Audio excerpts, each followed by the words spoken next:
Hello, and welcome to ReallyBigHat. My name is Jared, and this is D&D Builds. We're back with a brand new format, and I'm excited to get started. So, let's go. Today we're doing a build that is one of the best Gish characters around, the Hexblade Swords Bard. So, first and foremost, this build does use optional class features and a customized origin. For our race, I have decided to go full edgelord on this build and go for a variant tiefling. Variant tieflings have 60 feet of dark vision, resistance to fire damage, and they get their choice of one of 3 additional traits. We are going to go with the wing trait so that we have a flying speed of 30 feet while we aren't wearing heavy armor. That means we can wear medium armor and still have a flying speed. Very cool. And for our ability score increases here, normally we would get a +1 to our intelligence and a +2 to our charisma, but we are going to use our optional features to change that +1 in intelligence to a +1 in constitution. For our starting class, we are going to be beginning our career as a Hexblade Warlock. This gets us 2 premium features in Hex Warrior and Hexblade's Curse. With Hex Warrior, we gain proficiency with medium armor, shields, and martial weapons. And additionally, we can touch one weapon that we're proficient with at the end of a long rest that lacks the two-handed property, and when we attack with that weapon, we can use our charisma instead of strength or dex for the attack and damage rolls. And with Hexblade's Curse, we can use a bonus action to choose one creature within 30 feet of us and curse it. We gain a bonus to damage rolls against that target, equal to our proficiency bonus. We crit on them with a 19, and if they die, we regain hit points equal to our Warlock level plus our Charisma modifier. For our spells known at first level, we are going to want to pick up the cantrips Booming Blade and Eldritch Blast, and the first level spells Hex and Shield. So, it is at this point that I want to segue into a little bit of a tangent and go over some things. So, with our spell casting, we are going to need a hand free for somatic components. So, even though we have proficiency in shields right now, I would not recommend equipping one. Later on in the build, we are going to be able to A, cast bard spells with a sword and board without needing Warcaster, and B, we are still going to be taking Warcaster. The reason for that is that we wouldn't be able to use our Bardic spellcasting focus, which would be our sword, for our Warlock spells, and our Warlock spells include the shield spell. So you're going to want to be able to cast a shield spell with this build, because we can get our AC to some pretty incredible heights with it and Defensive Flourish from the College of Swords. But I just wanted to reiterate here that at these early levels, I would recommend not equipping a shield so that you can cast your spells. Moving on to your ability scores, I always go to what you can get with a point buy. So you're going to want to bring your charisma and your constitution up to 16, your dexterity up to 14, one of your choice of intelligence or wisdom up to 12, and then leave strength and your other intelligence or wisdom that you didn't choose at 8. It is at this point that our character at level 1 is finished, and we are going to move up a few levels to level 4, taking 3 levels of Bard, and picking the College of Swords as our Bardic College. Along the way, we get some nice features like Bardic Inspiration and Jack of all trades.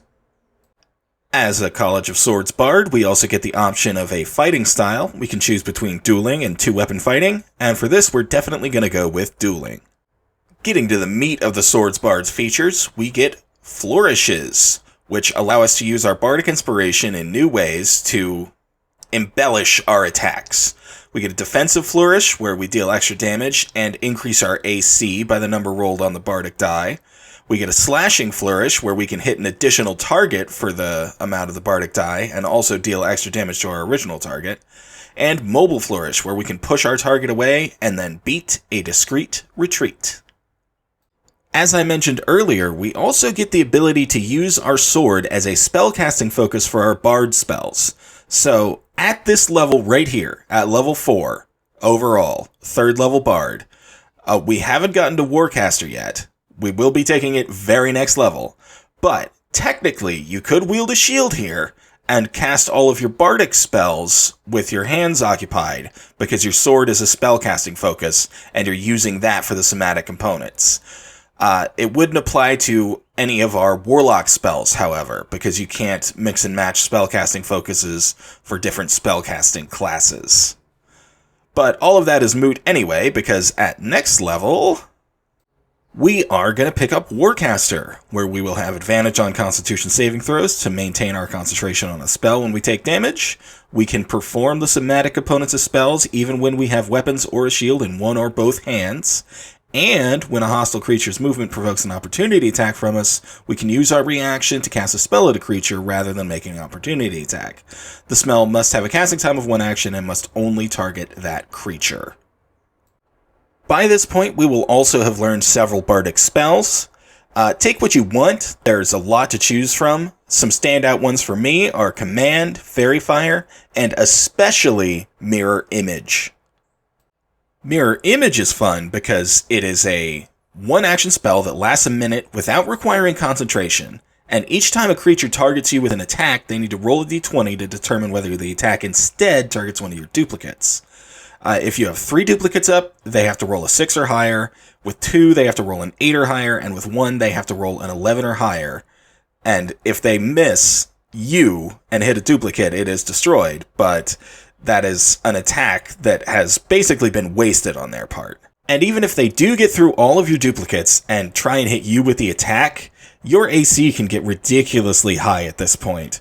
Between the shield spell, wearing a shield, and defensive flourish, your AC could get as high as 30, or even a little bit more. It's ridiculous.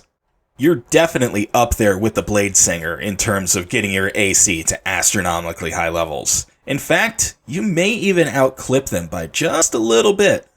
At this point, it would be prudent to take a couple of more levels of Bard and get up to extra attack. At 6th level of Bard, we are able to attack twice instead of once when we take the attack action on our turn.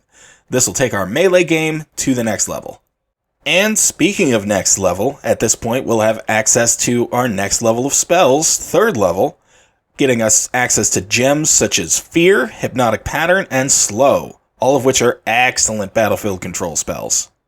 Continuing to level up as a bard, we get to Magical Secrets at level 10, along the way picking up spells like Polymorph and Animate Objects.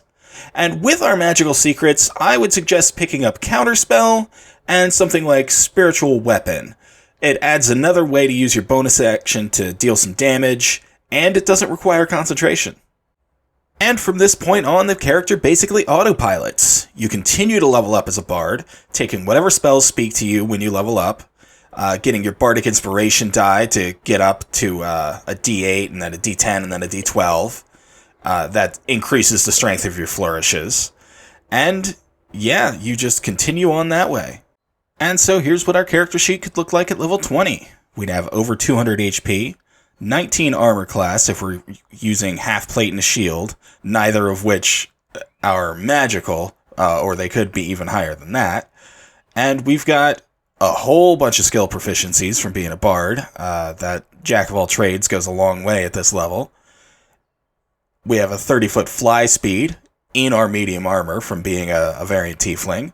And we still do have Eldritch Blast for some range damage, which doesn't suck here, even without the invocation to add your charisma to the damage.